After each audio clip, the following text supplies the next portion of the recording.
Hello, everyone, and welcome back to the Just Bulldogs podcast. This week, Bulldogs are at home for the first time in a few weeks, playing at a core stadium against the Manly Sea Eagles. Heading into this one as favourites, Bulldogs paying $1.60 to the Manly Sea Eagles $2.35. Just a quick heads up, got a new microphone on this podcast, so appreciate any input. If you reckon this is a bit better, make sure to let me know.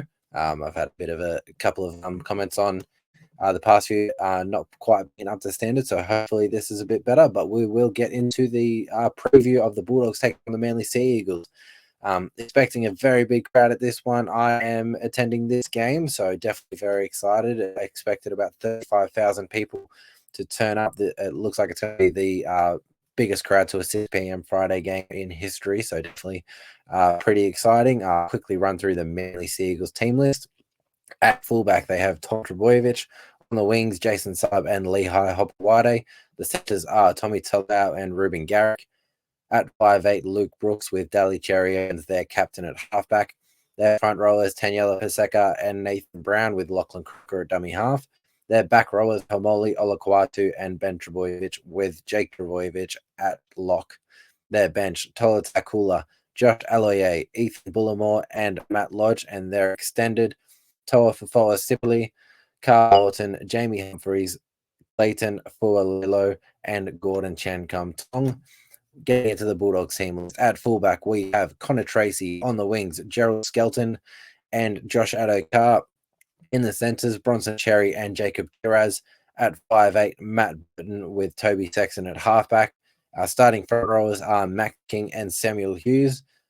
Dummy half is Rudy Marnie, and I do expect him to be our captain for the game. The back rows, Viliami Kickout and Jacob Preston with Jamin Semin at lock. Our bench, Bailey Hayward, Curtis Morin, Harry Hayes, and Josh Curran.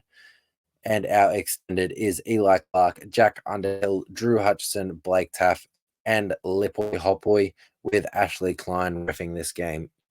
A couple of changes for us in this one, with Gerald Skelton coming into the side, with Stephen Crichton out with the 1-game suspension. We see Jacob Carruth shift to centre and Gerald Skelton come onto the wing. And Jamin Simmons starting in the lock jersey for Kurt Mann, who will miss the remainder of the season. Very disappointed to see for Kurt Mann after a very good season so far in his first year at the Bulldogs.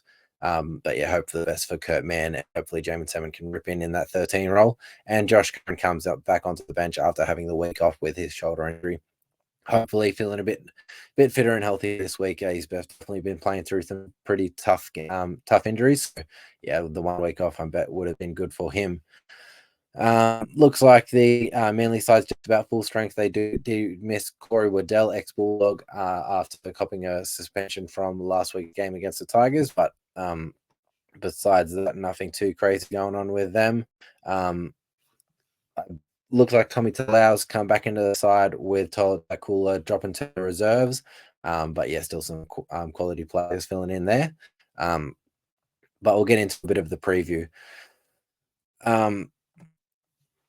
In this one, points on the field where I think we should be targeting this Manly side. They're definitely a quality team. Their defense isn't always up to scratch, but they are very good with the ball in hand. They do like to shift the ball early on in tackles, early on in the sets, similar to the Bulldogs side, but I think we do it a little bit safer. They're a bit more aggressive with it, trying to put on some pretty big plays coming out of their own end where we just sort of spread it out side to side.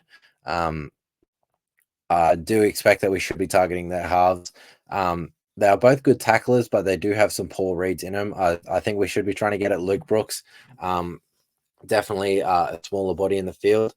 He should be on that left edge. So if we can target him, get Jacob Preston one-on-one, I do like that matchup.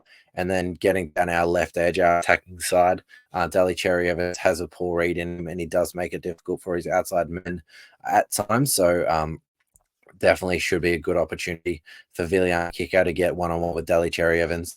Otherwise, making him make a poor decision to get Bronson Cherry and Josh Odekar a bit of room to move. So definitely could be a point of attack for us there. Rolling through the middle, not the biggest forward pack that we've played against. They do have some size in positions, but Nathan Brown starting up front is a smaller body. Jake Trbojevic, very good defensively, but doesn't offer a whole lot in attack at this point in his career. Daniel Paseka, a big body in the middle of the field, but not a whole lot of size coming off the bench. Matt Lodge and Josh Taylor, quite a bit about him, but nothing too crazy. Ethan Bullimore, a bit of an edge back row that can mix in the middle, and tall tackle and outside back, center wing and fullback. So nothing too crazy with the Manly's middle forwards. Players to look out for definitely in their out on their edges. Hamoli Olakawatu on that going down that right side is definitely a player to look out for. He'll be going up against Toby Sexton, so Toby will definitely be in for a big one going up against Olakawatu. And Ben Trbojevic got a bit of skill about him with a bit of ball work as well. But I definitely like that matchup with Matt Burton going up against him, who's had a very good year defensively. Our 5A Matt Burton has. The only other one's Jason Saab. He was in on the right wing last week, so him and Josh Adekar matchup, definitely a very exciting one. Two very, very fast players. Jason Saab, probably the fastest over 100 meters, I would think, but Josh Adekar should be able to get him in the first 40. I would think. I got a lot quicker off the mark. Josh Adekar does, so definitely a good matchup there. But the biggest player to look out for is their fullback Tom Trbojevic, an absolute game breaker. One of the best players in the NRL, and can make something out of nothing. If you watch the game between the Manly Sea Eagles and the West Tigers last week, Tigers managed to come away with a win, but Tom Trbojevic was, in my opinion, the best on park. I think he did everything possible to win that game for Manly Sea Eagles, but his teammates sort of let it down for him.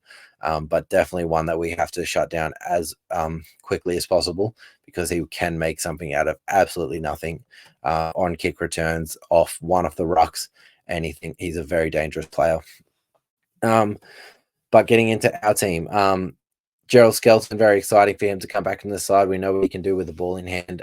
We'll get through a ton of meters. Very good in the get out set. There's a very big body in that winger position, and also a very dangerous finisher as well. Very good on his feet.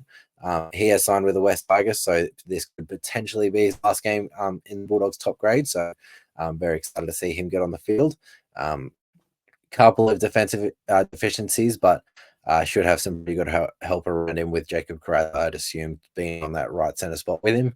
So hopefully those two can work together well. They have played a couple games together so far this season and have linked up well, particularly with the ball in hand.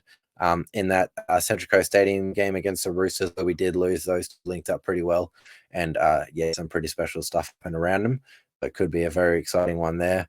Matt Burton's in very good form along with his halfback, Toby Sexton, both of them linking up very well. Matt Burton taking over the long kicking game and Toby Sexton taking over the kicking game when we get inside the opposition's 20. So really like the way that those two are playing together.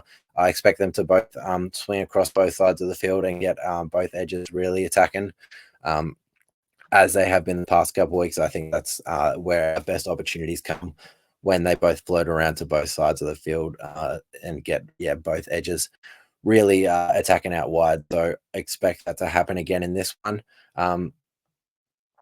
I think the lock roll is going to be very similar to how it's been so far this season, just Jamin Semin jumping in the Kurt Mann role. Both of them getting about 20 minutes half in the position. Jamin Semin will probably play the first 20, 25, 30 minutes, and then Bailey Hayward will play the middle part of the field, either side of halftime, and then Jamin Semin likely to finish it off.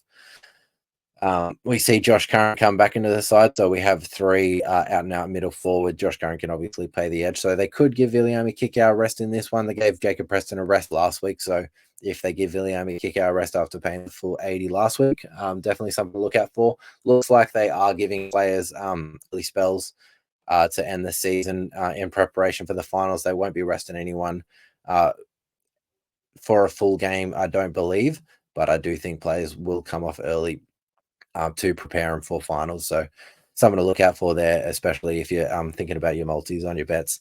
Players might not play the full 80, so you might not get the best odds of bang for your buck if they aren't playing the full 80. Players like Viliami Kikau and Jacob Preston. So just something to look out for there. Josh Curran might get a few minutes out on the edge, along with Harry Hayes or Jamin Semin, a few players that can definitely swing out wide. But some predictions, I do think we will come away with a win. It will be tough without our captain, Stephen Crichton. but Bulldogs in such good form that I do think we can match it with the best. Seagulls aren't playing best form at the moment, but after going down to the Tigers, I do think they will really look to turn it on this week and try to bounce back from a poor defeat. But the way that we have been defending, I definitely think we can match it with the best attacking teams in the comp, and I think Manly are among that group. So my predictions. Last week I had Matt Burton for our spotlight player, and he had a very good game. Got the Just Bulldogs fan vote man of the match. In this one, I will be going towards Toby Sexton, him taking control of the ball close to the Manly try line, as he has been for the past few weeks, and really getting our attack going both sides of the field, getting Matt Burton in a good position, and using Matt Burton down his right side as well. So Toby Sexton is my Just Bulldogs spotlight player of the game. My score prediction, I do think there's going to be some points in this one. I do think our defense will hold up to limit this Manly side to under 20 points, but I do think we are going to have to score points to come away with a win. So my prediction in this one will be 28 points to 18. Manly get 3 tries on the board, but Bulldogs run away with a win towards the back end of the game to keep our top 4 hopes alive. Right now, we are relying on either Penrith or Cronulla to lose a game heading towards the back end of the season. Not the best chances this week with Penrith playing against the South Sydney Rabbitohs. Penrith very heavy favourites there, and Cronulla going against the Warriors, another very heavy favourite. So going to be very tough for us to get into the top 4 this week, but if one of them teams can drop a game, definitely puts us in the mix for a top 4 finish to end the season. So we can only hope there, but if we keep winning games, that's all we can really do. So very important game very important week for us to come away with a win, especially with Melbourne resting their whole team just about, and Cowboys going up against that reserve grade side. We got to win to lock down this 5th position on the ladder. We have a much better for and against than the Cowboys, so it's unlikely that we drop down, but we do want to hold on to that 5th spot so we can play one of the lower ranked teams scraping into the top 8, whether it's the Dragons, Broncos, Dolphins, or Knights, even potentially the Raiders. But hopefully we can lock into that 5th spot at minimum, otherwise fight for that top 4 position. But that'll do for this one. As I said, spotlight player of the week is Toby Sexton, and my score prediction is 28 points to 18. Bulldogs coming away with a win. That'll do. If you want more content, make sure to check out at JustBulldogs _ on Instagram and Twitter. The Instagram's got will get very active during the game with live updates with try scorers and my opinions on the game as it's going, and then the Twitter a few more talking pieces I'll chuck on there. So make sure to check out at JustBulldogs _ on Twitter and Instagram if you want a bit more content. But that'll do for this one. I appreciate everyone for listening, and I'll catch you next time.